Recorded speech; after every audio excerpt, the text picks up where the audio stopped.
The strangest thing about betrayal is that it rarely arrives like a thunderstorm.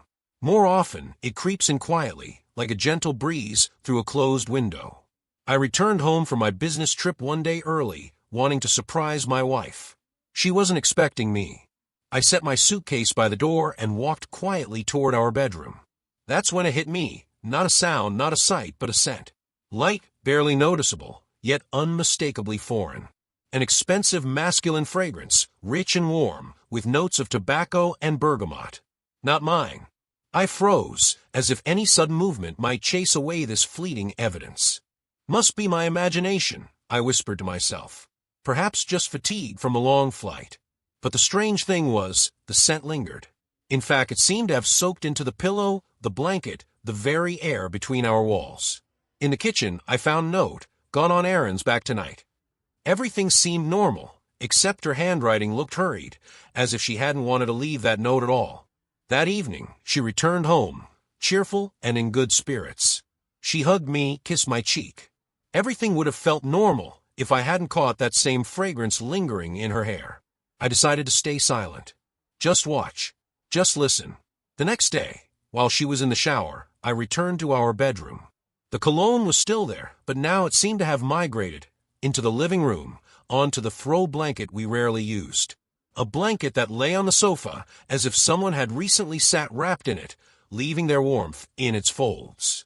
That evening, I casually mentioned, "Have you been using something new? There's a different scent around." She smiled. "No, not at all. Maybe something from a hotel got into my clothes." "The hotel." I said nothing more. A few days later, the fragrance appeared in the hallway, a light trail, like the wake of someone who had just left.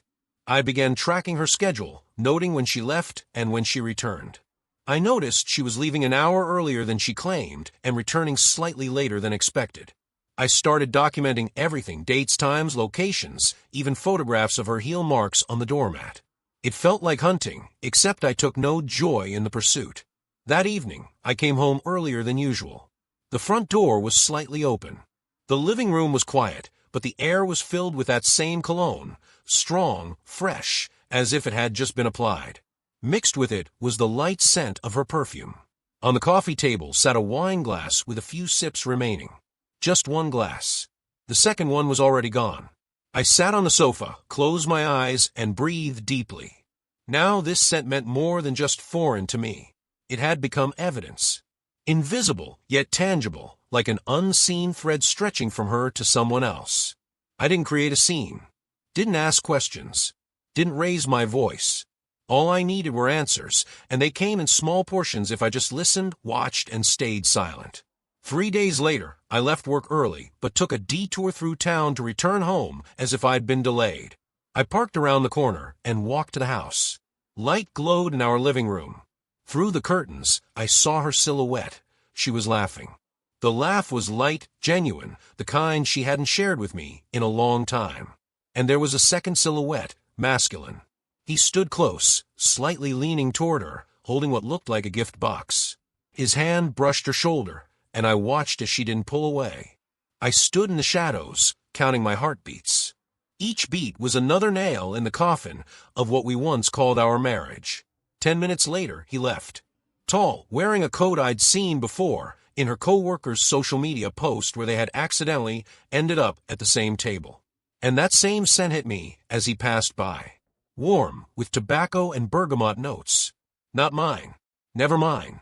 I walked into the house. "You're home already?" she asked, as if nothing had happened. "Yes," I replied calmly. "Who was here?" "Nobody. Probably a delivery person who got the wrong address." She lied too quickly.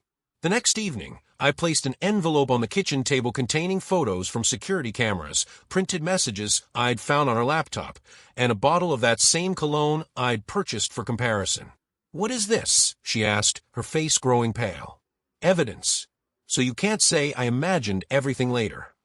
She opened the envelope, pulled out the photos and printouts. Her face went white. "It's not what you think," she began the familiar mantra of those who've been caught. "You're right," I interrupted.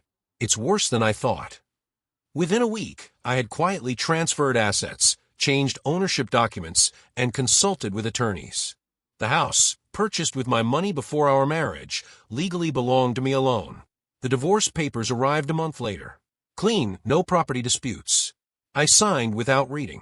The scent disappeared from our home, but the memory remained. Now, whenever I pass a perfume shop displaying that particular fragrance, I smile.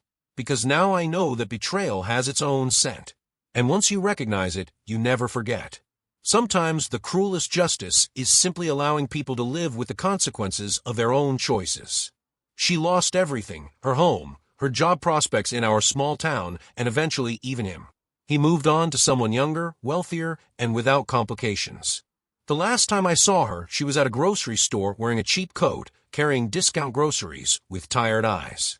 And incredibly, I caught a faint trace of that same cologne, now barely noticeable, almost gone. I walked past without a second glance. That fragrance was no longer a symbol of betrayal, but a reminder that sometimes the best revenge is simply letting life teach its own lessons.